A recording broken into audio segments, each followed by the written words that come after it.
بسم الله الرحمن الرحيم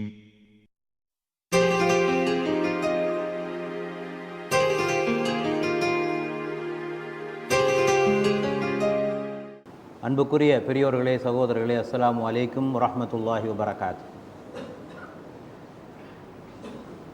புனித ஹஜ்ஜை நிறைவேற்றுகின்ற நாள் நெருங்கி கொண்டிருக்கிறது. ஹஜ்ஜுக்கு செல்வோர் அதற்கான ஆயத்தங்களிலே இறங்கியிருக்கிறார்கள். ஹஜ்ஜை பற்றிய பயான்கள், சொற்பொழிவுகள், பயிற்சி முகாம்கள் எல்லாம் ஆங்காங்கே நடைபெற்று கொண்டு வருகின்றன. உறவினர்களை சந்தித்தும் விடை பெற்று கொண்டும் செய்த பாவங்களுக்காக மன்னிப்பு கோரிக்கொண்டும் நடக்கின்ற நிகழ்ச்சிகள் நடந்து கொண்டு வருகின்றன. இவ்வாறு ஹாஜிகள் ஒரு புறம் தயாராகி கொண்டிருக்கிறார்கள், அல்லாஹ்வும் தயாராகி கொண்டிருக்கிறார். ஏனென்றால் ஹாஜிகளே அல்லாஹ் தன்னுடைய விருந்தாளிகள் என்று சொல்கிறார்.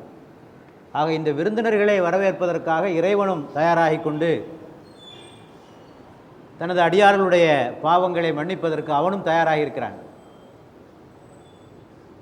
எந்த அளவுக்கு இறைவன் சொல்கிறான் என்று சொன்னால், ஏற்றுக்கொள்ளப்பட்ட ஹஜ் மபரூர், இதற்குரிய கூலி சோனத்தை தவிர வேறொன்றும் இல்லை. ஹஜ் ஏற்கப்படும் என்றால் அதற்குரிய கூலி சோனத்தை தவிர வேறொன்றும் இல்லை. இன்னும் ஏற்றுக்கொள்ளப்பட்ட ஹாஜிகள் அன்று பிறந்த பாலகனைப் போல திரும்புகிறார்கள் என்று இறைவனும் உங்களை வரவேற்பதற்கும் உங்களுடைய பாவங்களை மன்னிப்பதற்கும் இறைவனும் தயாராக இருக்கிறார். ஆகவே இப்போது நாம் சிந்திக்க வேண்டிய விஷயம், இந்த ஹஜ் மப்ரூரான ஹஜ்ஜாக, ஏற்றுக்கொள்ளப்பட்ட ஹஜ்ஜாக ஆகுவதற்கு நமது தரப்பிலே செய்ய வேண்டிய முயற்சிகள் என்ன என்பதை பற்றி நாம் சிந்திப்பதற்கு கடமைப்பட்டிருக்கிறோம். இதனை புரிந்து கொள்வதற்காக 3 பகுதியாக நாம் பிரிக்கிறோம். ஹஜ்ஜுக்கு முன்னால் செய்ய வேண்டிய கடமைகள் என்ன, ஹஜ்ஜின் போது செய்ய வேண்டிய கடமைகள் என்ன, ஹஜ்ஜுக்கு பின்னால் போய்விட்டு வந்த பிறகு செய்ய வேண்டிய காரியங்கள் என்ன. ஹஜ்ஜிற்கு முன்னால், ஹஜ்ஜின் போது, ஹஜ்ஜுக்கு பின்னால் என்று 3 வகையாக நாம் பிரிக்கிறோம். முதலாவதாக ஹஜ்ஜுக்கு முன்னால் செய்ய வேண்டிய விஷயங்கள் என்ன என்பதை பார்க்கிற போது, இறைவனுக்கு நன்றி செலுத்துங்கள்.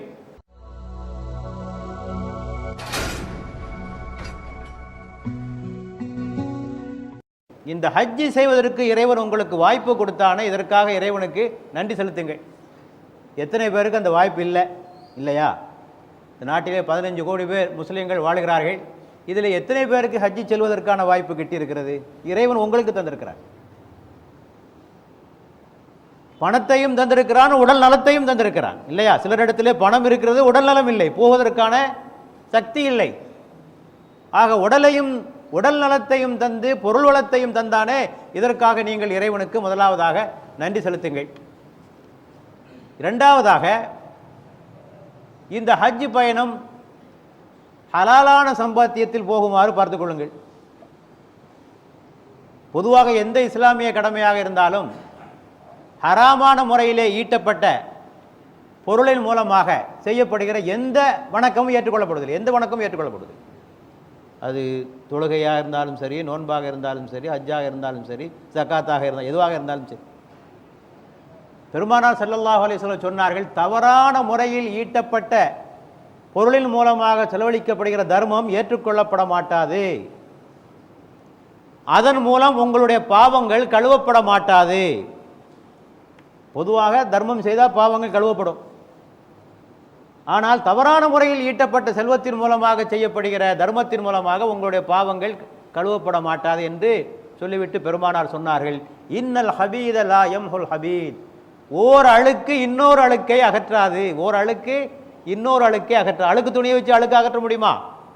இல்லையா? அழுக்கை கொண்டு அழுக்கை அகற்றினால் என்னவாகும்? மேலும் அழுக்காகும். ஹராமான பொருளை கொண்டு உங்களுடைய பாவங்களை போக்க முடியுமா? ஹராம் என்பது ஒரு அழுக்கு, பாவம் என்பது ஒரு அழுக்கு. ஹராமான செல்வத்தை கொண்டு பாவம் என்ற அழுக்கை போக்க முடியுமா? முடியாது. இல்லையா? அழுக்கை கொண்டு அழுக்கை அகற்ற முடியாது. ஆகவே எதுவும் ஹலாலான முறையில் சேகரிக்கப்பட்டிருக்க வேண்டும்.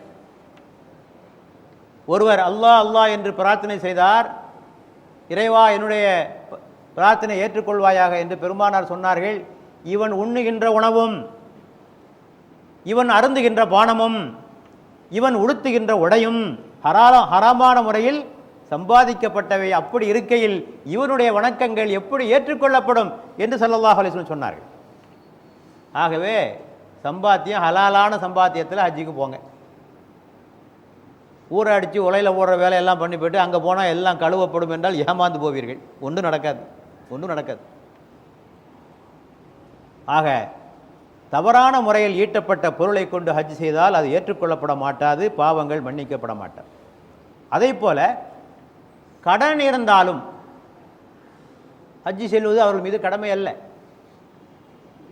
கடனை திருப்பி கொடுப்பதற்கு ஏற்பாடு செய்ய வேண்டும்.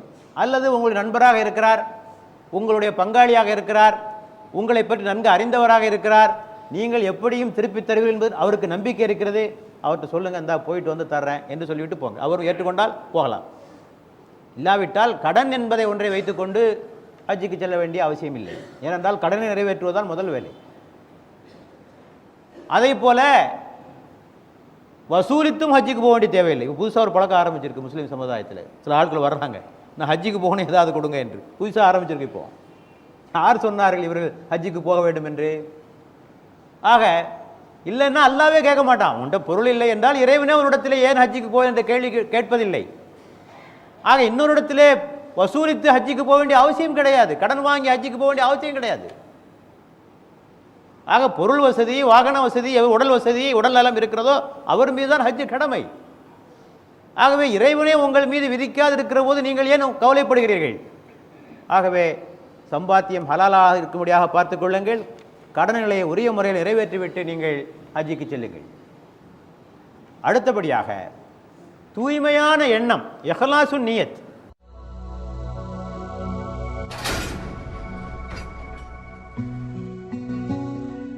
எல்லா வணக்கங்களுக்கும் இது முக்கியம், எல்லா செயல்களுக்கும் இது முக்கியம். இன்ன ஸலாத்தி வ நுசுக்கி வ மஹ்யாய வ மமாத்தி லில்லாஹி ரப்பில் ஆலமீன். என்னுடைய தொழுகை, என்னுடைய தியாகம், என்னுடைய வாழ்வு, மரணம் அனைத்தும் லில்லாஹி ரப்பில், அல்லாஹ்வுக்குரியது, அல்லாஹ்வுக்காக செய்வேன். அதே போல ஹஜ் அல்லாஹ்வுக்காக. வ அத்திமுல் ஹஜ்ஜ வல் உம்ரத லில்லாஹ். ஹஜ்ஜும் உம்ராவுக்கும் அல்லாஹ்வுக்கு உரியன.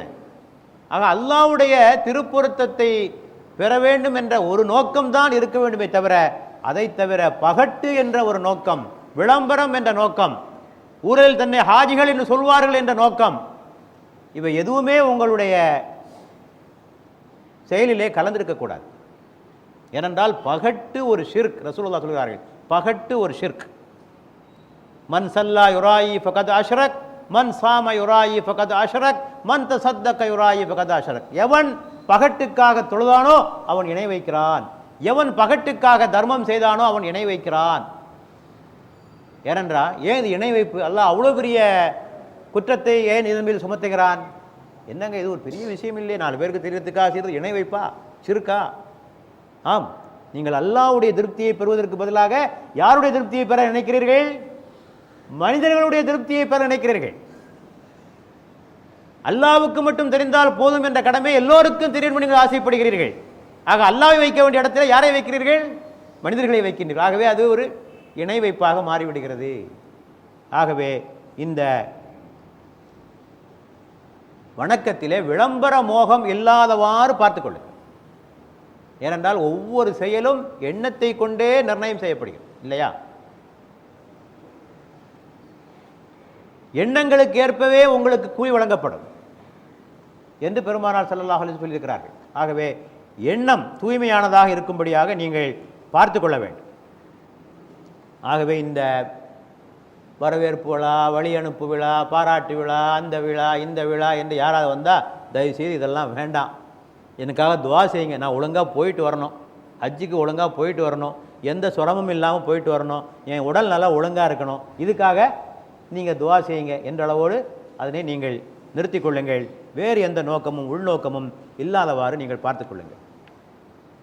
அடுத்தபடியாக ஹஜ்ஜுக்கு முன்னால் செய்ய வேண்டிய சில காரியங்கள், நான் ஏற்கனவே சொல்லியதை போல கடனை அடைக்க வேண்டிய பொறுப்பு, அமானத்துகள் ஏதும் உங்களிடத்தில் ஒப்படைக்கப்பட்டிருந்தால் அந்த அமானத்துகளை திருப்பி கொடுத்து விட வேண்டும்.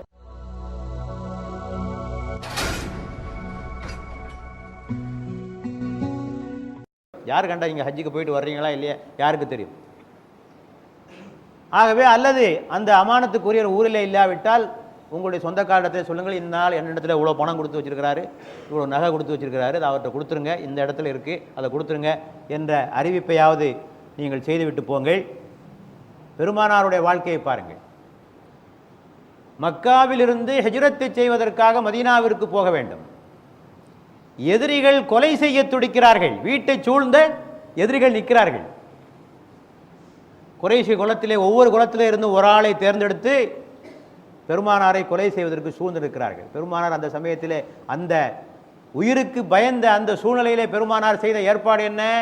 தன்னுடைய மருமகன் அலியை மக்காவிலே தங்க வைத்து தன்னிடத்திலே ஒப்படைக்கப்பட்டிருந்த அத்தனை அமானத்துக்களையும் திருப்பி கொடுத்து விட்டு நீ மதீனாவிற்கு வந்து சேர் என்று அங்கே விட்டு போனாங்க. அப்போ அமானத்துக்கு எவ்வளோ முக்கியத்துவங்கிறது நம்ம தெளிவாக தெரிந்து கொள்ள வேண்டும். உயிர் போவதை விட ஒரு சிக்கலான சமயம் உலகத்தில் மனிதனுக்கு இருக்க முடியுமா சொல்லுங்க? உயிரே போகுது. யாரும் சொன்னான் மன்னிப்பார்கள். ஆமாம், உயிரே போதே அமானத்தை எங்கேயா திருப்பி கொடுப்பார்? அவர் உயிரை பாதுகாப்பாரா? நம்ம அமானத்தை கொடுப்பாரா? ஆக அப்படிப்பட்ட ஒரு சூழ்நிலையிலே கூட அமானத்தை திருப்பி கொடுப்பதை அல் அமீன் அல் சாதிக், நம்பிக்கைக்குரியவர், வாய்மையாளர் என்ற பட்டத்தை பெருமானார் காப்பாற்றினார்கள். ஆக அதுபோன்று நீங்கள் நடந்து கொள்ளுங்கள். அடுத்து யாரோடு சண்டையிட்டிருந்தால் அவரிடத்திலே சமாதானமாக ஆகிக்கொள்ளுங்கள். பெருமானார் சொன்னார்கள், ஒரு மூமினோடு 3 நாட்களுக்கு அதிகமாக நீங்கள் பேசாமல் இருக்க வேண்டாம். அப்படி ஆகிவிட்டால் நீங்களே முந்திக் கொண்டு அவரோடு பேசுங்கள். அவர் மறுத்துவிட்டால் உங்கள் மீது குற்றமில்லை. அப்படி சண்டையிட்ட நிலையிலேயே நீங்கள் காரியங்கள் செய்தால் உங்களுடைய நன்மைகள் இறைவனால் ஏற்றுக்கொள்ளப்பட மாட்டாது என்று சொன்னார். ஆக கௌரவம் எல்லாம் பார்க்காம, வரட்டு கௌரவம், போலி கௌரவம் என்னெல்லாம் பார்க்காம சமாதானமாக ஆகிக்கொள்ளுங்கள். அது உங்களுடைய கண்ணியத்தை உயர்த்தும். சண்டையிட்டுக் கொள்கிற இடத்திலே போய் நேரடியாக சமாதானமாவது ஒருவருடைய மரியாதையை குறைக்கின்ற செயல் அல்ல. அந்த சமாதானத்தை அவர் உதறித்தள்ளினார், அவருடைய மரியாதை போகுமே தவிர உங்களுடைய மரியாதை ஒன்று போகாது. ஆகவே சமாதானமாக ஆகிக்கொள்ளக்கூடிய நிலையை பாருங்கள். மன்னிப்பு கோரும் இடத்திலே மன்னிப்பு கோரிக்கொள்ளுங்கள். நீங்களும் மன்னிப்பு அளிக்க வேண்டியவர்களுக்கு மன்னிப்பு அளியுங்கள். அடுத்தபடியாக போகிறதுக்கு முன்னால் நீங்கள் கவனிக்க வேண்டிய ஆட்கள் இருந்தால் அவர்களுக்கெல்லாம் போதுமான பொருளாதார ஏற்பாடுகளை செய்துவிட்டு போங்கள்.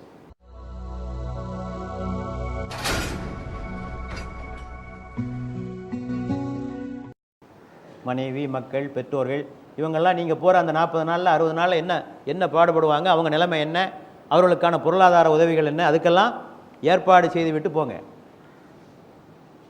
நான் அல்லாஹ்வுடைய பாதையில் தானே போகிறேன், அதனால் அல்லாஹ் பார்த்துக்குருவான் என்னெல்லாம் போகாதீர்கள், அப்படி அல்லாஹ் ஒருபோதும் சொல்லலை. பெருமானார் சொன்னார்கள், எவரை உங்களிடத்திலே இறைவன் பொறுப்பாளியாக நியமித்திருக்கிறானோ, எவரை பாதுகாக்க வேண்டிய அந்தஸ்திலே உங்களை இறைவன் வைத்திருக்கிறானோ அவர்களை நீங்கள் பாதுகாக்காவிட்டால் உங்களை பாவியாக ஆக்குவதற்கு அதுவே போதுமான காரணமாகும். நீங்கள் பாவியாக செல்வதற்கு அதுவே போதுமான காரணம். மனைவியை எல்லாம் உங்கள் பொறுப்பில் ஒப்படுக்கா, மனைவிக்கு நீங்கள் சரியான முறையில் ஜீவனாம்சம் நஃபக்கா கொடுக்கவில்லை என்று சொன்னால் நீங்கள் பாவி. பெற்றோருக்கு கொடுக்கவில்லை என்று சொன்னால் நீங்கள் பாவி.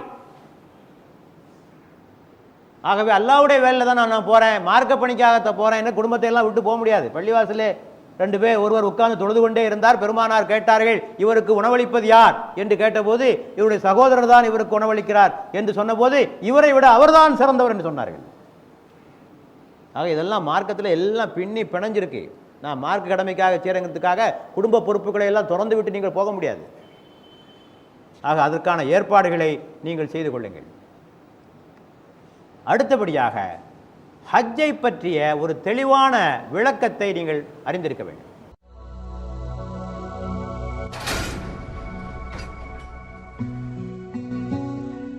முதலாவதாக ஹஜ்ஜுடைய நோக்கம் என்ன, இதை தெளிவாக தெரிஞ்சிருக்கு. பொதுவாக நாம் ஹஜ்ஜினுடைய விதிகளுக்கு போய்விடுகிறோம், அது தெரிய வேண்டும். அதை பற்றி சொல்லுகிறேன். சஃபால மருவால எப்படி இருக்கணும், சஃபால எப்படி இருக்கணும், அந்த ஓட்டம் எப்படி இருக்கணும், மினால என்ன செய்யணும், அரஃபால என்ன செய்யணும், முஸ்தலிஃபால என்ன செய்யணும், நிச்சயமாக இவையெல்லாம் முக்கியத்துவம் வாய்ந்தவை. ஆனால் அதற்கு எல்லாம் விட மிக முக்கியத்துவம் ஒரு கடமையினுடைய நோக்கம் என்ன, அதுதான் மிக முக்கியமானது. எந்த நோக்கத்திற்காக ஹஜ் விதியாக்கப்பட்டது அதை பற்றிய ஒரு தெளிவான ஞானம் இருக்க வேண்டும். ஹஜ்ஜை பற்றிய வரலாறு, ஹஜ்ஜினுடைய வரலாறு, எப்படி இந்த ஹஜ் என்ற கடமை வந்தது, இப்ராஹிம் அலைஹிஸ்ஸலாம் காலத்திலிருந்து இன்றைக்கு வரை அந்த ஹஜ்ஜினுடைய கடமையினுடைய சிறப்பு என்ன, இதை பற்றி தெரிந்திருக்க வேண்டும். அந்த ஹஜ்ஜிலே செய்யக்கூடிய பல்வேறு கிரியைகள், சடங்குகள், இவற்றை பற்றிய தெளிவான ஞானம் நமக்கு இருக்க வேண்டும். பல பேர் எண்ணுகிறார்கள், இந்த மாதிரி இந்த சட்டங்களை எல்லாம் தெரிவது ரொம்ப கஷ்டமானதுங்க என்று பலர் எண்ணுகிறார்கள். ஒரு ஆலிமுடைய துணை இருந்தாலொழிய இவற்றையெல்லாம் நாம் தெரிந்து கொள்ள முடியாது என்று பலர் எண்ணுகிறார்கள். அவ்வளோ ஒன்றும் கஷ்டம் இல்லைங்க. ஒரு 10-15 நாள் நீங்கள் செலவழித்தா இதெல்லாம் தெளிவாக தெரிஞ்சுக்கலாம். ஆதாரபூர்வமான செய்திகளை மட்டும் நீங்கள் தெரிந்து கொள்வதாக இருந்தால் எளிது. இன்றைக்கு பல இடங்களிலே மார்க்கத்திலே சொல்லப்படாத பல்வேறு சட்டத்திட்டங்களை எல்லாம் ஹஜ் என்ற பெயராலே இணைத்திருக்கின்ற காரணத்தினால் மக்களுக்கு அது சிரமமாக இருக்கு. உதாரணத்துக்கு சொல்லுகிறேன், சவாப் செய்கிற போது இன்னென்ன ஒவ்வொரு சவாபுக்கும் ஒவ்வொரு சுற்றுக்கும் இன்னொன்று ஓத வேண்டும் என்று ஒரு விதியை சொல்கிறார்கள். அப்படி ஒரு எந்த குறிப்பும் ஹதீஸில் இல்லை. ரப்பனா ஆத்தினா ஓதினால் போதுமானது. இவங்களாம் சேர்த்து வச்சிருக்காங்க, ஒவ்வொரு தவாபுக்கு இதை ஓதணும் அதை சேர்த்து மக்களுக்கு மலைப்பாக ஆகிவிடுகிறது. அப்பா இதெல்லாம் நம்மளால் தெரிய முடியாதுப்பா, கூட ஒரு ஆள் வேணும். நீங்கள் ஹஜ்ஜில் பார்க்கலாம், சில நாட்டை சார்ந்தவர்கள் ஒரு ஆள் முன்னால் சொல்லிக்கிட்டே போவார், ஒரு ஆள் பின்னாலே 10 பேர் அது திருப்பி சொல்லிக்கிட்டே போவாங்க.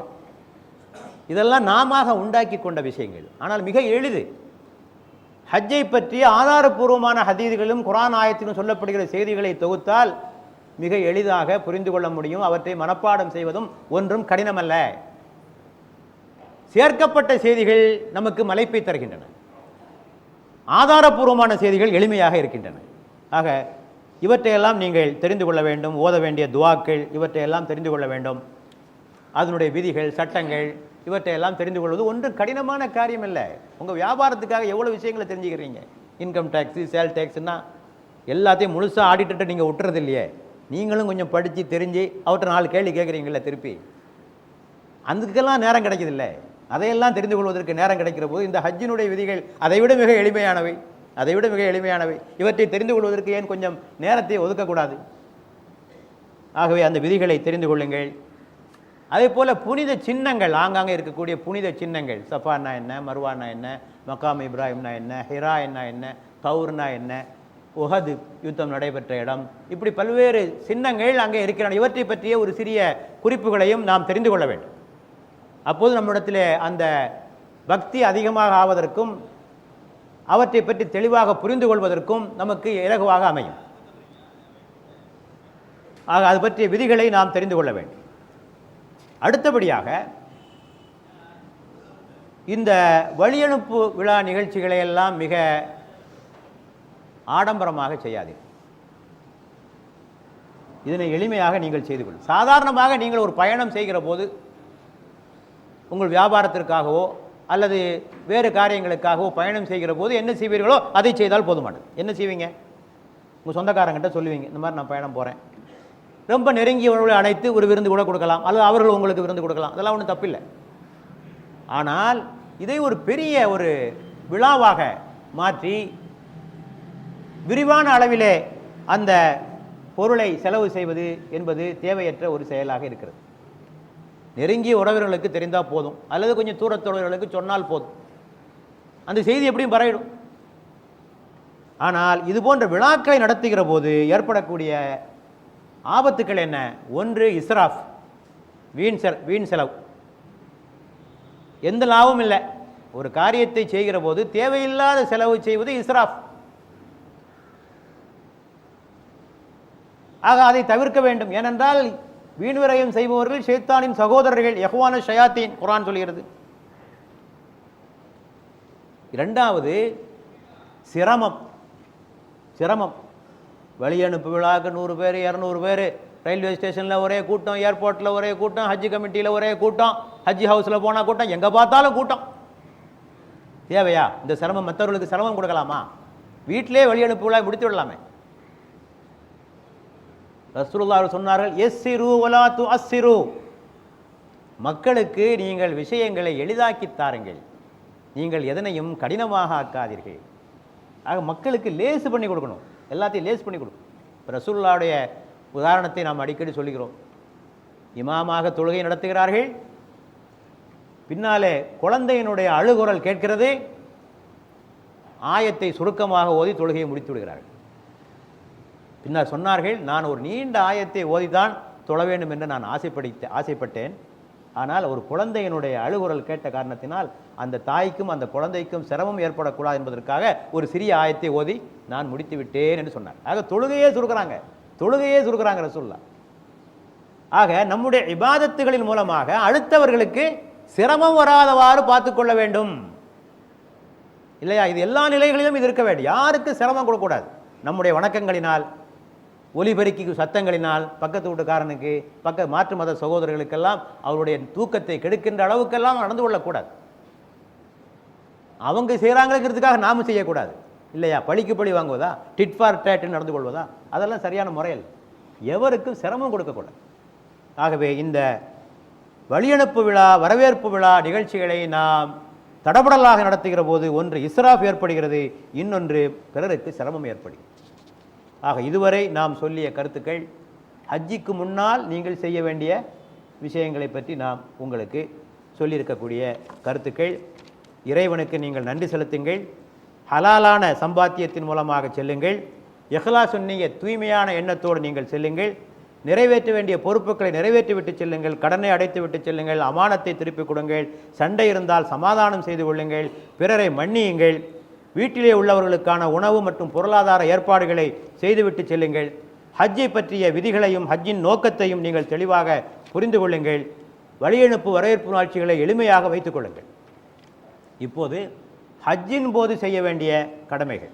அல்லாஹ் தஆலா சொல்லுகிறான், உங்களுக்கு சுவனத்தை பரிசாக தரப்போகிறேன் இல்லையா? ஹஜ்ஜின் மூலமாக எதை தரப்போகிறான்? சுவனத்தை பரிசாக தரப்போகிறேன், உங்களுடைய எல்லா பாவங்களையும் மன்னிக்க போகிறேன் என்று ஒரு பெரிய பரிசை தர்றான். இப்போ பெரிய பரிசை தருகிற போது அதற்கான தகுதிகளும் அதிகமாக இருக்க வேண்டும் அல்லவா? நோபல் பரிசு வாங்க வேண்டும் என்றால் அதற்கான தகுதி இருக்க வேண்டும். தகுதி இல்லாமலே பரிசு கொடுத்துட்டு இருக்காங்க, அது வேறு விஷயம். ஆக ஒரு பரிசை வாங்குவதற்கு ஒரு உயர்ந்த தகுதி இருக்க வேண்டும். எல்லா ஏற்பாடும் பண்ண அல்லாஹ் என்ன ஏற்பாடு பண்ண சொல்றான்? ஃபதஸவ்வது ஃபஇன்ன கைரஸாதி தக்வா.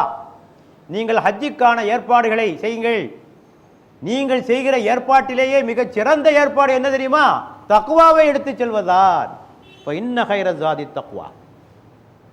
பாஸ்போர்ட் எடுங்க, விசா எடுங்க, அந்நிய செலாவணி எடுங்க, சமையலுக்கான சாமான்லாம் கூட்டு போய் செய்யுங்க, எல்லாம் செய்யுங்க. ஆனால் ஒன்றை மறந்துடுறீங்க. எதை மறந்துடுறீங்க? தக்வாவை மறந்துடுறீங்க. பரீட்சைக்கு ஒரு பையன் போகிறான், பேனா கொண்டு போகிறான், பேப்பர் கொண்டு போகிறான், எல்லாம் கொண்டு போகிறான், பாடம் மட்டும் படிக்கல. அது மாதிரி ஆகிவிடக்கூடாது அல்லவா? ஆகவே தக்குவாவிற்கான ஒரு பயிற்சியை நீங்கள் எடுத்துக்கொண்டு செல்ல வேண்டும். அப்போ தக்குவான்னா என்ன? இதற்கு விரிவான விளக்கம் சொல்வதற்கு நேரமில்லை. தக்குவா என்ற வார்த்தைக்கு நேரடியான பொருள், அகராதி பொருள் என்னவென்று சொன்னால் விலகி இருத்தல், டு கீப் அவே, விலகி இருத்தல். எவற்றிலிருந்து விலகி இருத்தல்? இறைவன் தடை செய்திருக்கிற காரியங்களிலே இருந்து விலகி இருத்தல் என்று அதற்கு பொருள். அது எந்த அளவுக்கு ரசூலுல்லாஹ் சொன்னார்கள்? எந்த காரியம் ஹலாலா ஹராமா என்ற சந்தேகம் இருந்தாலும் கூட அந்த காரியத்திலிருந்து நீங்கள் விலகி இருக்க வேண்டும். சில விஷயங்கள் தெளிவாக தெரியும், இது ஹலால் இது ஹராம்.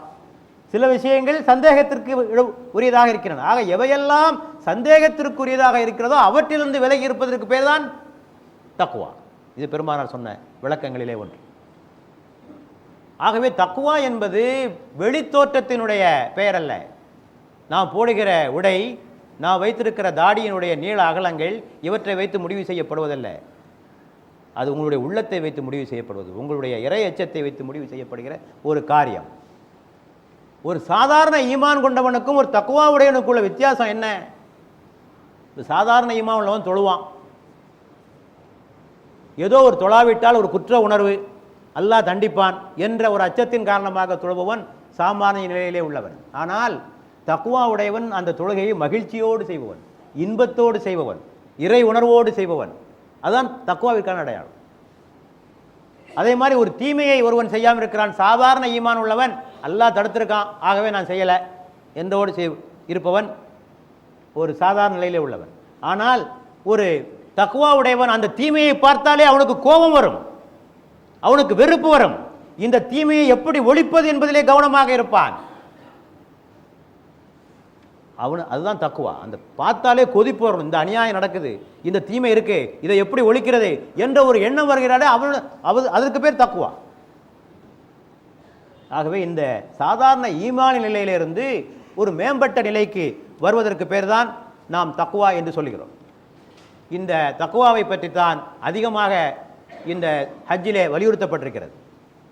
நான் ஏற்கனவே சொல்லி அந்த ஆயத் அதுதான் ஒத்தஸவ்வது ஃபஇன்ன கைர ஸாதி தக்வா. நீங்கள் ஹஜ்ஜிக்கான ஆயத்தங்களை செய்யுங்கள், செய்கிற ஆயத்தங்களிலே மேலானது ஹைரானது எது? தக்வாவை எடுத்து சொல்லு.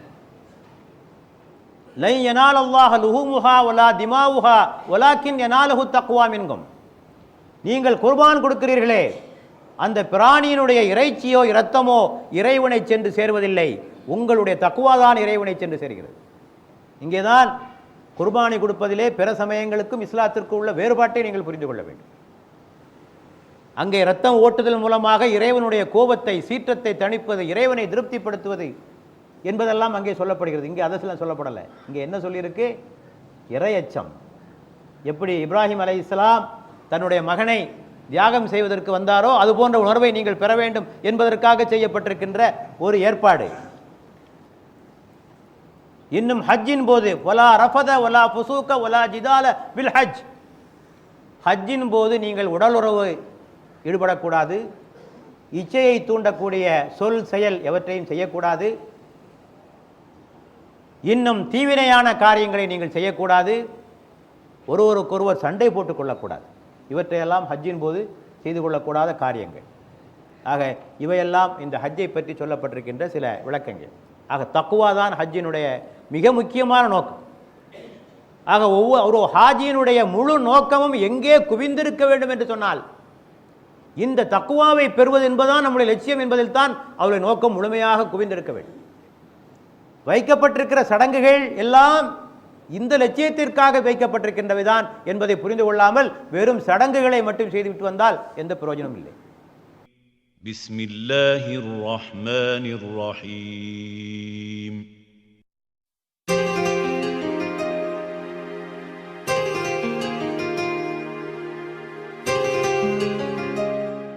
ஹஜ்ஜிலே தக்குவாவுக்கு என்ன வகையான பயிற்சிகள் எல்லாம் அளிக்கப்படுகின்றன?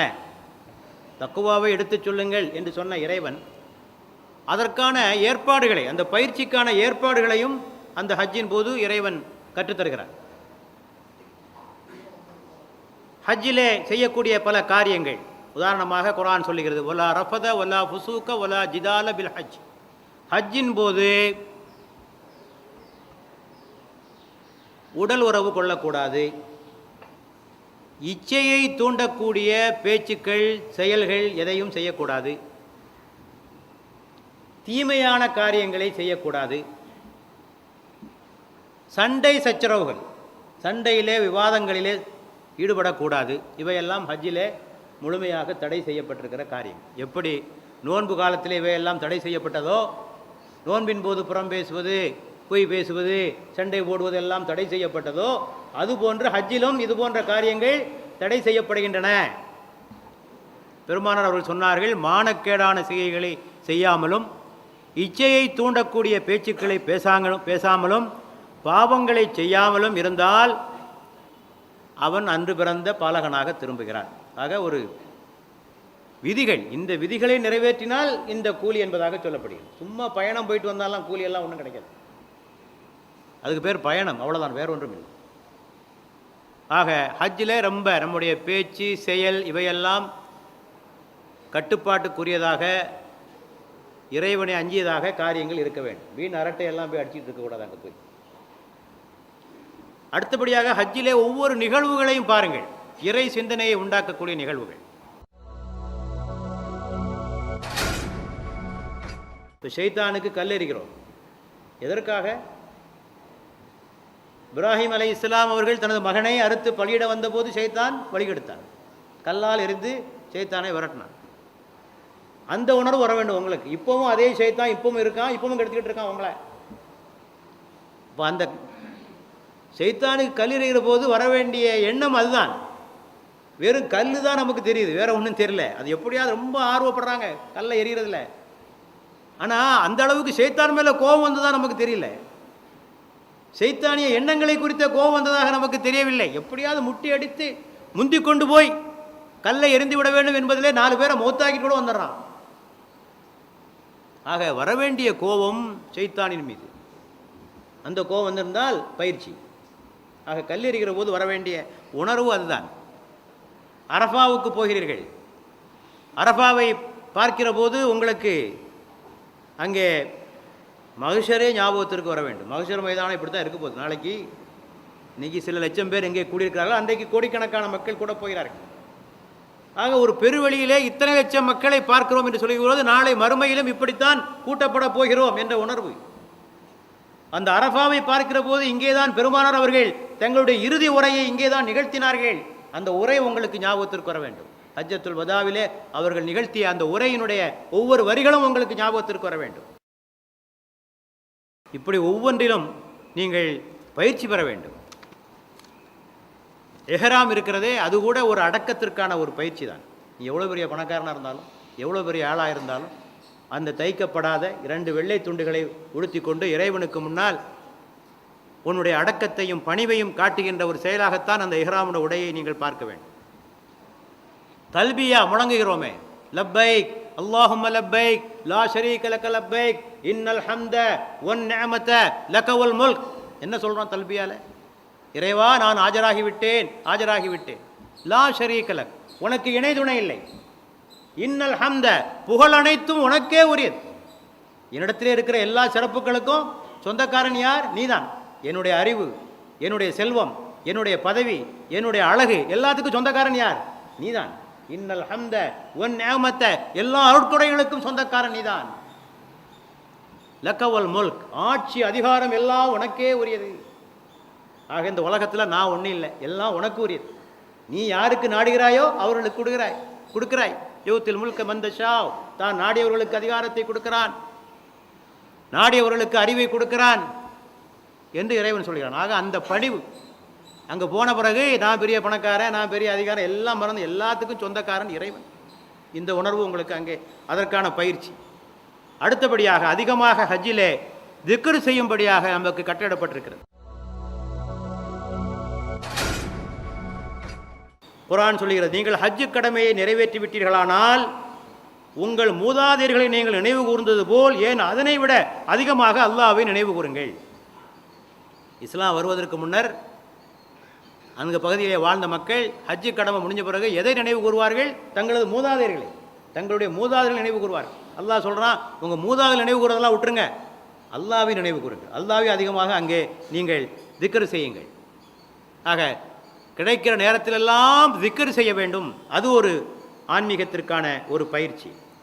சவாப் செய்கிறோமே, அது ஒரு பயிற்சி, அது ஒரு அடக்கத்திற்கான ஒரு பயிற்சி. இப்படி ஒவ்வொரு கட்டத்திலும் நமக்கு பயிற்சி தரப்படுகிறது.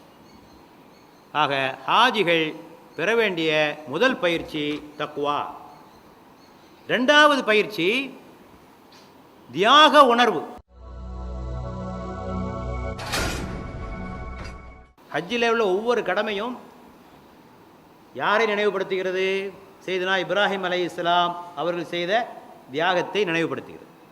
அவர்களும் அவருடைய மகன் இஸ்மாயிலும் அவருடைய மனைவி ஹாஜராவும் செய்த தியாகங்களை ஒவ்வொன்றாக நினைவுபடுத்துகிறது. இப்போ சஃபா மருவா கடையில் ஓடுறீங்கன்னா உங்களுக்கெல்லாம் தெரியும், தண்ணீருக்காக அந்த அம்மா அலைஞ்சாங்க இல்லையா? இப்ராஹிம் அலைஹிஸ்ஸலாம் 2 பேரையும் விட்டு போயிட்டாங்க. யாரை? தனது மனைவியும் மகளையும் பிள்ளையும் விட்டுட்டு போயிட்டாங்க. ஈராக்கிலிருந்து இப்ராஹிம் அலைஹிஸ்ஸலாம் புறப்பட்டு ஹிஜாஸ் பகுதிக்கு வந்து அல்லாஹ் கட்டளையிட்டான், அவங்க 2 பேரையும் விட்டுட்டு நான் போகிறேன்னு போயிட்டாங்க. ஆக புதிய ஒரு பாலைவன பகுதியிலே உடும்படியாக இறைவன் உத்தரவிட்ட போது அதை ஏற்றுக்கொண்டு அதை நிறைவேற்றினார். தண்ணீர் கிடைக்காதனால் அந்த அம்மா அங்கேயும் இங்கேயும் ஓடினாங்க. அதற்கு பேர் தான் சாய் என்று சொல்கிறோம், தொங்கோட்டம் என்று தமிழிலே சொல்கிறோம். அப்போ அந்த தியாகம், அந்த அம்மா செய்த தியாகம் அங்கே ஞாபகத்துக்கு வரணும். இதே தியாகத்தை செய்வதற்கு தயாராக இருக்கிறீர்களா? தொங்கோட்டம் ஓடுகிற போது வர வேண்டிய ஞாபகம் இதுதான். ஆனால் இப்போ சுகமாக இருக்குது, தொங்கோட்டம் ஓடுற எந்த கஷ்டமும் இல்லை, எல்லாம் ஏசி செய்யப்பட்டு விட்டது. ஆகவே மக்களுக்கெல்லாம் அந்த உணர்வு கூட ஞாபகம் இருக்கிறதோ என்னவோ தெரியவில்லை. ஆகவே அது மாதிரி ஷைத்தானு கல்லெறிகிற போது இப்ராஹிம் அலைஹிஸ்ஸலாம் தனது மகனையே அறுத்து பலியிட வந்த அந்த நிகழ்வு ஞாபகத்திற்கு வர வேண்டும். குர்பானை கொடுக்கிற போதும் அந்த தியாகம் ஞாபகத்திற்கு வர வேண்டும். இப்படி ஒவ்வொரு கட்டமும் தியாகத்தை நினைவு கூறுகின்ற சடங்குகளாகத்தான் அங்கே அமைக்கப்பட்டிருக்கிறது. ஏன் மக்காவிலே நீங்கள் நடமாடுகிற போது உங்களுக்கு என்ன எண்ணம் வர வேண்டும்? இதே மக்காவில் தான் அண்ணலம் பெருமானார் ஸல்லல்லாஹு அலைஹி வஸல்லம் அவர்களும் அவருடைய தூதர்களும் இந்த இஸ்லாத்தை பரப்புவதற்காக அவர்கள் பட்ட கஷ்டங்கள், துயரங்கள் இவையெல்லாம் ஞாபகத்துக்கு வரணும். கல்லடியும் சொல்லடியும் பட்டது, ரத்தம் சொட்ட சொட்ட சிந்தியது, அபூ ஜஹலும் அபூ சுஃபியானும் சேர்ந்து தாக்கியது, பெருமானார் காபாவிலே தொழுது கொண்டிருந்த போது அழுகிய ஒட்டகத்தினுடைய குடல்களை அவருடைய கழுத்திலே கொண்டு போட்டது, சிறுவர்களை ஏவி பெருமானார் மீது விளையாட விட்டது. ஒவ்வொரு பகுதிகளையும் பார்க்கிற போது இந்த இடத்தில் தான் பெருமானார் இந்த கஷ்டங்களையெல்லாம் அனுபவித்தார்கள். சஹாபாக்கள் எல்லாம் இதைத்தான் அனுபவித்தார்கள். அதே போல இதே மண்ணில் தான் சுமையாவும் பிலாலும் யாசீரும் அம்மாரும் அனுபவித்த கொடுமைகள் உங்கள் கண்களுக்கு முன்னால் ஞாபகத்திற்கு வர வேண்டும். அதே போல மதீனாவுக்கு செல்கிற போதும் அங்கே உஹதை பார்க்கிற போது, அங்கே பத்ரை பார்க்கிற போது, ஒவ்வொரு இடத்தை பார்க்கிற போது பெருமானாரும் சஹாபாக்களும் செய்த தியாகங்கள் உங்களுடைய ஞாபகத்திற்கு வர வேண்டும். ஆக தியாகத்தை நினைவு கூற வேண்டும். ஆனால் இந்த தியாகத்தை நினைவு கூறும் முகமாக அந்த பழமை சின்னங்கள் பாதுகாக்கப்பட்டிருந்திருக்க வேண்டும். பொதுவாக இது போன்ற புனித தலங்களிலே எல்லா மதத்தவர்களும் தங்களது பழமையை பாதுகாத்து வைப்பார்கள்.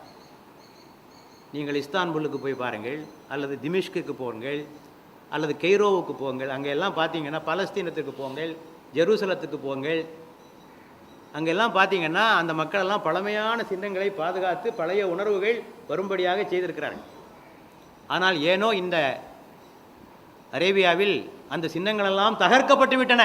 ரசூலுல்லாஹ் வாழ்ந்த இடம், சஹாபாக்கள் வாழ்ந்த இடம், அரக்காம் ரலியல்லாஹு அன்ஹு இடத்திலே இஸ்லாமிய பிரச்சாரம் செய்த இடம், இதெல்லாம் ஒரு காலத்தில் இருந்தது. ஆனால் அங்குள்ள மக்கள் ஒரு பயத்தின் காரணமாக அவற்றையெல்லாம் இடித்தார்கள். மக்கள் இவற்றையெல்லாம் வழிபட ஆரம்பித்து விடுவார்கள், ஷிர்க் செய்து விடுவார்கள் என்ற பயத்தில் இடித்தாங்க. ஆனால் இடிச்சிருக்க தேவையில்லை, அதை வேறு மாதிரி பாதுகாத்திருக்கலாம். எப்படி இன்றைக்கு என்ன செய்கிறார்கள்? மதீனாவிலே கூட சில முஸ்லீம்கள் தவறுதலாக பெருமானாருடைய அந்த அடக்கப்பட்டிருக்கிற இடத்துல சில தவறுகளை செய்கிறார்கள். அதை தடுப்பதற்கு காவல்துறையை வைத்திருக்கிறார்கள். அதை போல ஏற்பாடு செய்து பாதுகாத்திருக்கலாம். இடித்திருக்க வேண்டிய அவசியம் இல்லை, இடித்திருக்க வேண்டிய அவசியம். ஏனென்றால் ஒரு இடத்துக்கு போகிற போது அந்த பழமை சின்னங்கள் இருக்கிற போதுதான் அந்த உணர்வுகள் அங்கே வருவதற்கு வாய்ப்பு இருக்குது. இன்றைக்கு மக்காவிற்கு போனால் ஒரு ஐரோப்பிய தலைநகரத்தில் இருப்பது போன்ற ஒரு உணர்வு ஏற்படுவதை தவிர ஒரு பழமை வாய்ந்த ஒரு நகரத்தில் இருக்கின்ற உணர்வு யாருக்குமே வருவதில்லை. ஆகவே அந்த மக்கள் செய்த ஒரு தவறு. இன்னும் பழைய இடங்களை ஒரு பாதுகாப்பதில் அக்கறை இல்லை. ஹீரா குகைக்கு சென்றால் அதை கவனிப்பார் இல்லை, ஒரு போர்டு கூட இல்லை. இங்கே தான் பெருமானார் தங்கிய இடம், அது மேலே ஏறி போவதற்கு வசதி கூட இல்லை, ஒன்றுமே இல்லை. மக்கள் இதனை இணை வைத்துள்ளார்கள் என்ற பயத்தில் எல்லாவற்றையும் புறக்கணிக்கின்ற ஒரு வேலையை அங்குள்ள மக்கள் அரசு செய்து கொண்டிருக்கிறது. இது அவ்வளவு ஏற்புடைய காரியமாக நமக்கு படவில்லை. ஆக இந்த இடங்களை பார்க்கிற போது ஹஜ்ஜை பற்றிய நினைவுகள் ஒரு தியாகத்தின்பால் நமக்கு செல்ல வேண்டும் என்பதனையும் நாம் இங்கே சொல்லி காட்ட விரும்புகிறோம். அத்தோடு ஹஜ்ஜிலே வர வேண்டிய அடுத்த உணர்வு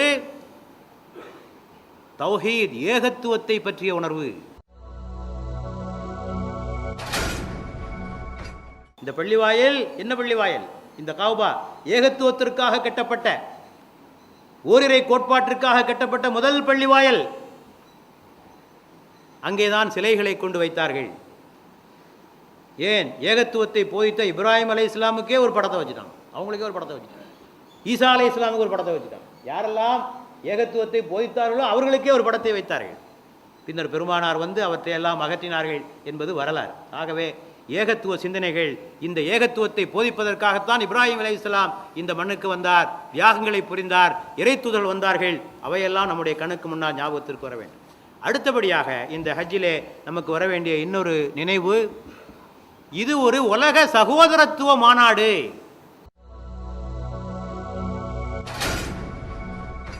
இது ஒரு உலக சகோதரத்துவ மாநாடு. பல்வேறு நிறத்தை உடையவர்கள், இனத்தை உடையவர்கள், மொழியை உடையவர்கள் அத்தனை பேரும் தங்களது வேறுபாடுகளை எல்லாம் களைந்துவிட்டு ஒரே உடையில் ஒரே குரலில் சங்கமிக்கின்ற ஒரு இடம். ஆகவே ஒரு முஸ்லிம் தனது நாடு, மொழி, இனம் எல்லாவற்றையும் மறந்துவிட்டு அவன் ஒரு உலக குடிமகனாக ஆகிவிட வேண்டும். he must become a global citizen. உலக குடிமகன் நான் ஒரு குறிப்பிட்ட நாட்டையோ, இனத்தையோ, மொழியையோ, பிராந்தியத்தையோ நான் சார்ந்தவன் அல்ல. ஆகவே அவனுக்கு ஒரு உலக பார்வை, யூனிவர்சல் அவுட்லுக் என்ற எண்ணம் வர வேண்டும். அந்த குறுகிய எண்ணங்களை விட்டு வெளியே வர வேண்டும். ஏனென்றால் இஸ்லாம் சகோதரத்துவத்தை போதிக்கிறது. சும்மா தத்துவமாக இஸ்லாம் சொல்லிட்டு போகிறதில்லை, எல்லாரும் சொல்லியிருக்காங்க, பிறப்புக்கும் எல்லா உயிருக்கும் ஒன்றே குலம் ஒருவனே தேவன், சொல்லாத ஆள் இல்லை. ஆனால் இஸ்லாம் ஒன்றுதான் அதனை செயல்படுத்துவதற்கான செயல் திட்டத்தை கொடுத்த மார்க்கம் இஸ்லாம். அந்த செயல் திட்டத்திலே ஒரு திட்டம்தான் இந்த ஹஜ்ஜு. அது சிறிய அளவிலே 5 நேர தொழுகையிலே ஒரு சிறிய வட்டத்திலே ஆரம்பிக்கிறது. சமத்துவம், தொழுகையிலே சமத்துவம். அடுத்த பெரிய வட்டம், அதற்கு அடுத்த வட்டம் ஜும்மா தொழுகை, அதற்கு அடுத்த வட்டம் ஈதுகா தொழுகை, அதற்கு அடுத்த பெரிய வட்டம் ஹஜ்ஜு. உலகளாவிய சகோதரத்திற்கான ஒரு ஏற்பாடு. ஆகவேதான் இஸ்லாத்தின் எதிரிகள் கூட இந்த ஹஜ்ஜை கண்டு பயப்பட்டார்கள். கிளாட்ஸ்டோன் என்று சொல்லக்கூடிய பிரிட்டிஷ் பிரதமர் ஒரு முறை பிரிட்டிஷ் பாராளுமன்றத்திலே கையிலே குரானை எடுத்து வைத்துக்கொண்டு ஒரு கருத்தை சொன்னார். 2 விஷயங்கள் முஸ்லிம்களிடத்திலே இருக்கிற வரை நம்முடைய ஆதிக்கம் அவர்கள் மீது செல்லாது, வெற்றி பெறாது. என்ன? ஒன்று இந்த குரான். இந்த குரான் அவங்க கையில் இருக்கிற வரைக்கும் நாம் அவர்களை வெற்றி கொள்ள முடியாது. ஏனென்றால் சிந்தனை, குரான் என்பது சிந்தனை தாக்கம். இன்னொன்று இந்த ஹஜ்ஜு. ஏனென்றால் உலக மக்களையெல்லாம், உலக முஸ்லீம்களையெல்லாம் இணைக்கின்ற ஒரு மாபெரும் மாநாடு. முஸ்லீம்கள் ஒரு கொள்கைக்கு சொந்தக்காரர்கள் என்பதை நிரூபிக்கின்ற ஒரு மாநாடு. ஆக எதிரி தெளிவாக புரிஞ்சிருக்கான். இந்த ஹஜ்ஜினுடைய தாக்கத்தை எதிரி தெளிவாக புரிந்திருக்கிறான். கருப்பர்களுடைய இன தலைவராக இருந்தவர் அமெரிக்காவிலே மால்கம் எக்ஸ் என்பவர். ஆரம்பத்திலே அவர் பின்பற்றிய கொள்கை என்னவாக இருந்தது என்று சொன்னால், வெள்ளையர்கள் நம்மை வெறுக்கிறார்கள், ஆகவே கருப்பர்களாகிய நாம் வெள்ளையர்களை வெறுக்க வேண்டும். அவங்க நம்மளை வெறுக்கிறாங்க, நாம் அவங்கள வெறுக்கணும் என்றுதான் தனது பிரச்சாரத்தை ஆரம்பித்தார். ஒயிட் மேன் இஸ் டெவில், வெள்ளைக்காரங்கள்லாம் பிசாசுகள் என்று சொன்னவர். இனவெறுப்பு கொள்கையை கடைபிடித்தவர். இறுதியாக இஸ்லாத்திலே இணைந்து ஹஜ்ஜிக்கு வருகிறார். ஹஜ்ஜிக்கு வருகிறதான் பார்க்கிறார், இனவெறுப்பு கொள்கையெல்லாம் வெற்றி பெறாதுப்பா, இன்னொரு இனத்தை வெறுத்தெல்லாம் நம்மளை உயர்த்த முடியாது. இதோ பாருங்கள், எல்லா இனங்களை சார்ந்தவர்களும் எல்லா மொழிகளை சார்ந்தவர்களும் ஒன்றாக கூடி பார்க்கிற இந்த காட்சி தான் இனப்பிரச்சனைக்கான மருந்து என்று சொல்லி தனது நாட்டிற்கு திரும்பி சென்று தனது கருப்பு இன மக்களை பார்த்து இஸ்லாத்தை ஏற்றுக்கொள்ளும்படியாக பிரச்சாரம் செய்தார். எதிர்பார்த்தது போலவே எதிரிகள் அவரை சுட்டு கொண்டு விட்டார்கள். ஆகவே இந்த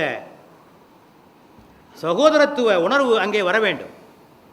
ஆகவே அங்கே போய் எவ்வளவு நாட்டு மக்களை சந்திக்க முடியுமோ அவ்வளோ நம்ம மக்களை சந்திங்க. வெளிநாட்டுக்காரங்களை பார்த்தா உங்களுக்கு தெரிஞ்ச மொழியில் ஏதாவது பேசுங்க. இந்தோனேஷியாக்காரனா, அமெரிக்காக்காரனா, லண்டன்காரனா, ஒன்று நாட்டில் முஸ்லீம்கள் எப்படி இருக்கிறாங்க, அங்கே இஸ்லாம் எப்படி இருக்குது, உங்கள் பிரச்சனை என்னன்னு பேசுங்க. அங்கேயும் ஊர்லேயும் போயிட்டு தமிழ்நாட்டுக்காரன் எங்கே இருக்கான், உத்தரப்பிரதேசக்காரன் எங்கே இருக்கான், அவங்களுக்குள்ளேயே பேசிகிட்டு இருந்தா எப்படி? இது அங்கே தான் பேசிகிட்டு இருக்கீங்களா? திருப்பி அங்கேயும் போய் சொந்த ஊர்காரங்க தான் பேசிகிட்டு இருக்கணுமா? எல்லா மக்களோடும் கலந்து அந்த நாட்டிலே இஸ்லாத்தினுடைய நிலைமை என்ன, அவர்களுக்குள்ளே பிரச்சனை என்ன என்பதை நீங்கள் பேச வேண்டும், வலியை சென்று பேச வேண்டும். ஆகவே அந்த உலகளாவிய சகோதரத்துவத்தை பெற வேண்டும். கௌபாவிலே துவா செய்கிற போது கூட உங்களுடைய சொந்த விவகாரங்களுக்கு மட்டும் துவா செய்து விட்டு வந்து விடாதீர்கள். உலக முஸ்லீம்களுக்காக துவா செய்யுங்கள். பாலஸ்தீனத்திலே அவதிப்படுகிற மக்களுக்காக பிரார்த்தனை செய்யுங்கள். ஆப்கானிஸ்தானத்திலே, ஈராக்கிலே அவதிப்படுகிற மக்களுக்காக நீங்கள் பிரார்த்தனை புரியுங்கள். ஜியோனிஸ்டுகளுடைய, யூதர்களுடைய கொட்டத்தை அடக்குவதற்கு இறைவனிடத்திலே நீங்கள் பிரார்த்தனை புரியுங்கள். ஆக அந்த உலக கண்ணோட்டம், அந்த பெரிய பார்வை உங்களுக்கு வர வேண்டும். ஆக இவையெல்லாம் ஹஜ்ஜின் போது செய்ய வேண்டிய விஷயங்கள். அடுத்தபடியாக செய்யக்கூடாத விஷயங்கள் என்ன என்பதை பார்க்க வேண்டும். முதலாவதாக வீண் பொழுது போக்குதல். முடிந்தவரை இபாதத்துகளில் உங்களுடைய நேரத்தை அதிகமாக செலவழிப்பதற்கு முயற்சி செய்யுங்கள்.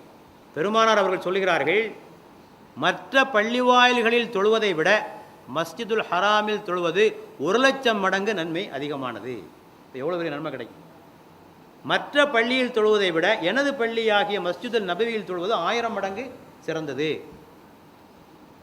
ஒரு ஹாஜிக்கு ஒரு நாளைக்கு 120 நன்மைகள் கிடைக்கின்றன. சவாபு செய்வதனால் 60 நன்மைகளும், காபாவிலே தொழுவதனால் 40 நன்மைகளும், காபாவை பார்த்து கொண்டிருப்பதனால் 20 நன்மைகளும் கிடைக்கின்றன. இப்போ இவ்வளோ நன்மை இருக்குது. இதை விட்டுட்டு ஹோட்டல் ரூம்லேயோ அல்லது கேம்புகள்லேயோ உட்காந்து பேசிக்கிட்டும் அரட்டை அடித்து கொண்டும் சாமான்கள் வாங்கி கொண்டும் இருந்தால் எவ்வளவு நேரத்தை நாம் வீணாக்கி இருக்கிறோம், எவ்வளவு புண்ணியங்களை வீணாக்கி கொண்டிருக்கிறோம் என்பதை எண்ணி பார்க்க வேண்டும்.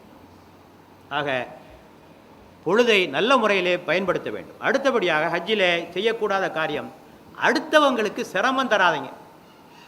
நான் ஏற்கனவே சொன்னேன், பெருமானாருடைய ஹதீஸ், யஸ்ஸிரு வலா துஅஸ்ஸிரு, மக்களுக்கு எளிதாக்கி தாருங்கள், கடினத்தை தராதீர்கள். ஆக ஒரு முஸ்லீம் யாருக்கு கஷ்டம் கொடுக்கக்கூடாது. ஒலா ஜிதால பில் ஹஜ், சண்டை போடாதீங்க யாரோடையும் என்று சொல்கிறது. முடிஞ்சவரை எவ்வளவுக்கு உதவ முடியுமோ அடுத்தவர்களுக்கு உதவுவதற்கு நீங்கள் முயற்சி செய்ய வேண்டும். ஏனென்றால் அல்லாஹ் சொல்கிறான், ஹாஜிகள் யார்? அல்லாஹ்வுடைய விருந்தாளிகள். உங்கள் வீட்டுக்கு வந்த விருந்தாளி எப்படி கவனிப்பீங்க? உங்கள் வீட்டுக்கு வந்த விருந்தாளியாக கஷ்டம் கொடுப்பீங்களா? இல்லையா? அவர் நல்லா விழுந்து கவனித்து சாப்பாடு போட்டு வெளியில் போய் சொல்லணும், நல்லா கவனிச்சாரியா, நல்லா கவனிச்சாரியா, இல்லையா? இது அல்லாஹ்வுடைய விருந்தாளி. யார்? ஒவ்வொரு ஹாஜியும் அல்லாஹ்வுடைய விருந்தாளி. சொந்த விருந்தாளியை கவனிப்பதை விட அல்லாஹ்வுடைய விருந்தாளியை கவனிப்பதற்கு உங்களுக்கு கடமை இல்லையா? ஆனால் என்னெல்லாம் பண்ணுறாங்க பாருங்க, இடிக்கிறான், தள்ளுறான், உதைக்கிறான், என்னெல்லாம பண்ணுறான் ஹஜ்ஜில், இல்லையா? இந்த ஹஜ்ருல் அஸ்வத் கல்ல முத்தமிழத்தில் படுற பாடு. ஆக கஷ்டம், யாருக்கும் கஷ்டம் கொடுக்கக்கூடாது. அதிலும் குறிப்பாக சில குறிப்பிட்ட நாட்டை சார்ந்தவர்கள், எந்த நாடு என்று நான் சொல்ல விரும்பவில்லை, முரட்டுத்தனமாக நடந்து கொள்வதும், மக்களை இடித்து தள்ளி கொண்டு போவதும், பெண்களை கூட பாராமல் தள்ளி கொண்டு போவதும் சிலர் நடந்து கொள்வதை நாம் பார்க்கிறோம். ஆக கஷ்டம் கொடுக்காமல் இருக்கணும். சஃபரில் தான் ஒரு மனிதன் வெளிப்படுகிறான். சஃபர் பிரயாணத்தில் தான் ஒரு ஆளை அளக்க முடியும், இல்லையா? ஒரு ஆளோட 3 நாள் பிரயாணம் பண்ணி பாருங்கள், அவன்கிட்ட அசல்லாம் வெளியே வந்துடும். தனிப்பட்ட முறையில் பழகிற நல்லா தான் பழகிருப்பான். ஒரு 3 நாள் பிரயாணம் பண்ணால் அவன் எப்படிப்பட்ட ஆளுங்கிறது எல்லாம் வெளியே வந்துடும். ஆக ஹஜ் என்பது ஒரு பெரிய சஃபர். அதில் நீங்கள் அடுத்தவர்களுக்கு கஷ்டம் தராமல் நடந்து கொள்ள வேண்டும்.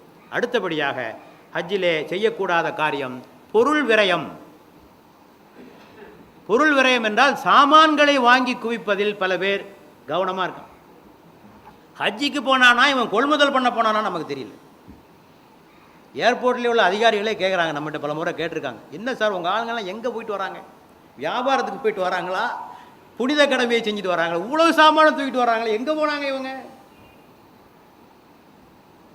உண்மைதான், ஒரு வெளிநாட்டுக்கு போகிற போது சாமான்கள் வாங்க வேண்டும் என்ற ஆசை எல்லாருக்கும் வர்றது இயற்கை தான். நான் ஒன்றும் தப்புன்னு தான் சொல்ல மாட்டேன். ஏதோ உங்கள் குடும்பத்துக்கு, உங்கள் பிள்ளைகளுக்கு, உங்கள் பேரனுக்கு ஏதாவது சாமான் கொஞ்சம் வாங்கிட்டு வாங்க. அதுவும் முதல் முறை, பல பேர் முதல் முறையாக அப்போ தான் வெளிநாட்டுக்கே செல்வது. சாமான்கள் கொஞ்சம் விலை மலிவாக கண்ணுக்கு தெரியும், புதிய பொருள்கள் கண்ணுக்கு தெரியும். மனித இயற்கை தானே, நான் ஒன்று அதை தவறு என்று சொல்ல வரவில்லை.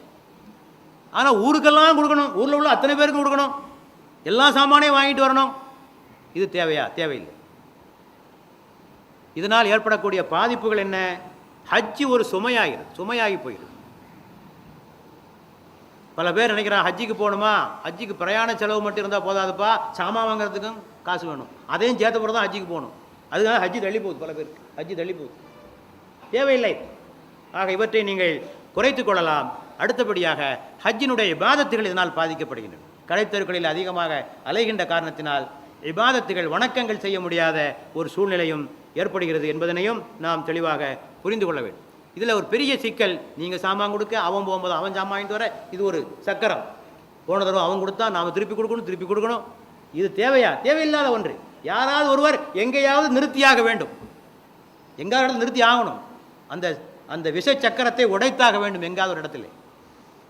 ஆகவே பொருள் விரயத்தை குறைத்துக் கொள்ளுங்கள். அடுத்தபடியாக ஹஜ்ஜின் போது மார்க்கத்தில் சொல்லப்படாத ஷிர்கான பிதஅத்தான காரியங்களை செய்யாதீர்கள். மக்காம இப்ராஹிம் போய் தடவுன்னு தடவுறான் பல பேர். என்ன இருக்கு? மக்காம இப்ராஹிம் போய் தடவுனா என்ன ஒன்றாகும்? அது ஒரு நினைவு சின்னம். இப்ராஹிம் அலைஹிஸ்ஸலாம் காபாவை உயர்த்தி கட்டிய இடம், அதற்கு நினைவு சின்னமாக அங்கே வைக்கப்பட்டிருக்கிறது. அதை தடவுறதுல என்ன லாபம் இருக்கு? காபாவுடைய திரைச்சீலையை கத்தரித்து கொண்டு புசகத்தில் வச்சுக்கிட்டு வீட்டில் வந்து ஒவ்வொரு நாள் முத்தமிட ஆட்கள்லாம் பார்க்குறோம். என்ன செய்ய போகிறது? ஒன்றும் இல்லை. அதனால என்ன புண்ணியம் இருக்குது? ஒன்றும் இல்லை. அது மாதிரி பெருமானாருடைய அடக்க ஸ்தலத்துக்கு சென்று அங்கே செய்கிற இணை வைப்பு காரியங்கள், இவையெல்லாம் தவிர்க்கப்பட வேண்டிய விஷயங்கள். சிலர் இங்கிருந்தே சொல்லி விடுறோம், ரசூலுல்லாஹ்க்கு சலாம் சொல்லுங்க என்று. அப்படி இஸ்லாத்தில் ஒரு முறை இருக்கிறதா? அப்படி ஒரு முறை இல்லை. இருந்தால் சொல்லுவோம். பெருமானாரை விட நம்முடைய நேசத்துக்குரியவர்கள் யாராக இருக்க முடியும்? ஆகவே எவையெல்லாம் மார்க்கத்தில் சொல்லப்பட்டிருக்கிறதோ அவற்றை செய்வதற்கு நாம் கற்றுக்கொள்ள வேண்டும். ஆக இதுவரை நாம் சொல்லியது ஹஜ்ஜிலே செய்ய வேண்டிய காரியங்கள்: தக்வா உணர்வை பெறுவது, தியாக உணர்வை பெறுவது, ஏகத்துவ உணர்வை பெறுவது, சமத்துவ சகோதரத்துவ உணர்வை பெறுவது. செய்யக்கூடாத காரியங்கள்: வீண் பொழுது போக்கக்கூடாது, பிறருக்கு சிரமம் தரக்கூடாது, பொருள் விரயம் செய்யக்கூடாது, ஷிர்க் பிதஅத்தான காரியங்கள் செய்யக்கூடாது. இப்போது ஹஜ்ஜு முடிந்த பிறகு செய்ய வேண்டிய காரியங்கள் என்ன என்று பார்க்கிற போது இங்கும் எந்த பகட்டும் ஆடம்பரமும் விளம்பரமும் வரவேற்பு வளைவுகளும் ஒன்றும் வேணாம், ஒன்றும் தேவையில்லை. ஹஜ்ஜுக்கு போயிட்டு வந்தோட போய் சந்திங்க, துவா செய்யுங்க என்று அவரிடத்திலே துவாவை கேளுங்கள். இதை தவிர வேறு ஒன்றும் செய்கிறதுக்கு ஒன்றும் இல்லை. இதை பற்றி நான் ஆரம்பத்திலேயே சொன்னேன். இந்த மாதிரி செய்வதனால் ஏற்படக்கூடிய பாதிப்பு, ஒன்று இஸ்ராஃப் வீண்வரையும் செய்கிறீர்கள், இன்னொன்று பிறருக்கு சிரமம் தருகிறீர்கள், மூன்றாவது பகட்டுக்காக ஆசைப்படுகிறீர்கள், விளம்பரத்துக்கு ஆசைப்படுகிறீர்கள். அல்லாவிடத்திலே கூலி கிடைக்காமல் போய்விடும், பார்த்துக்கொள்ளுங்கள். ஆக ஹஜ்ஜுக்கு சென்றவர்கள் இந்த உணர்வை பெற்றிருக்க வேண்டும். ஹஜ்ஜுக்கு போய்விட்டு வந்த பிறகும் இந்த உணர்வுகள் அனைத்தும் மங்காது இருக்க வேண்டும். ஒரு ஹாஜியிடத்தில் என்ன எதிர்பார்க்கப்படுகிறது? தக்குவா எதிர்பார்க்கப்படுகிறது. ஹாஜியாக இருந்துக்கிட்டு வரதட்சணை வாங்கலாமா பிள்ளைக்கு? ஹாஜியாக இருந்துக்கிட்டு வட்டி வியாபாரம் வாங்கலாமா? ஹாஜியாக இருந்து லாட்ரி வியாபாரம் பண்ணலாமா? ஹாஜியாக இருந்துக்கிட்டு மோசடி செய்யலாமா? ஹஜ்ஜுக்கு போனதுக்கு அர்த்தம் இல்லை. ஹஜ்ஜியே கேலிக்குறிதாக ஆக்கிறீர்கள். ஆகவே அந்த தக்குவா உணர்வு எப்போதும் இருக்கும்படியாக பார்த்து கொள்ளுங்கள். அதே போல தியாக உணர்வு, சொன்னேன் ஹஜ்ஜிலே தியாக உணர்வு பெற வேண்டும் என்று. இன்றைக்கு இஸ்லாத்தை இந்த மண்ணிலே ஓங்க செய்ய வேண்டிய பொறுப்பு நமக்கு இருக்கிறது. இந்த நாட்டு மக்களுக்கு இஸ்லாத்தை சொல்ல வேண்டிய பொறுப்பு இருக்கிறது. நன்மையை ஏவி தீமையை விளக்க வேண்டிய பொறுப்பு நம்மிடத்தில் ஒப்படைக்கப்பட்டிருக்கிறது. இஸ்லாத்தை மேலோங்க செய்யுங்கள் என்று அல்லாஹ் சொல்கிறான். லியுல்ஹிரஹு அலத்தீனி குல்லிஹி, எல்லா மார்க்கங்களை விட இஸ்லாம் மேலோங்க வேண்டும். இதற்கெல்லாம் பல தியாகங்கள் வேண்டும். கடைசியாக, இதுவரை ஹஜ்ஜி செய்யாதிருப்பவர்கள் ஹஜ்ஜி செய்வதற்கு ஆசைப்படுங்கள். அது உங்கள் மீது கடமை. புரிந்து கொண்டு இந்த ஹஜ்ஜிலே செய்ய வேண்டிய கடமைகள் ஒழுங்காக செய்யுங்கள். சடங்குகளாக செய்யாதீர்கள், உயிரோட்டம் உள்ளதாக செய்யுங்கள். பகட்டுக்காக செய்யாதீர்கள், அல்லாஹ்வுக்கு மட்டுமே நீங்கள் செய்யுங்கள் என்று கூறி, இந்த ஆண்டு ஹஜ்ஜி செய்கிற பிரயாணிகள், ஹஜ்ஜி யாத்திரிகளுடைய பயணம் இனிதாகவும் அமைதியாகவும் எந்த தொந்தரவும் இல்லாமல் அமைவதற்காக அல்லாஹ்விடத்திலே நான் துவா செய்கிறேன். அவர்கள் நோய்கள் இல்லாத நிலையில் நல்ல முறையிலே சென்று வர வேண்டும் என்று நான் ஆசைப்படுகிறேன். அவருடைய ஹஜ்ஜி மப்ரூராக ஏற்றுக்கொள்ளப்பட்ட ஹஜ்ஜாக ஆக வேண்டும் என்றும் நான் பிரார்த்தனை செய்து இந்த அளவோடு எனது உரையை நிறைவு செய்கிறேன். எல்லா புகழும் இறைவன் ஒருவனுக்கு.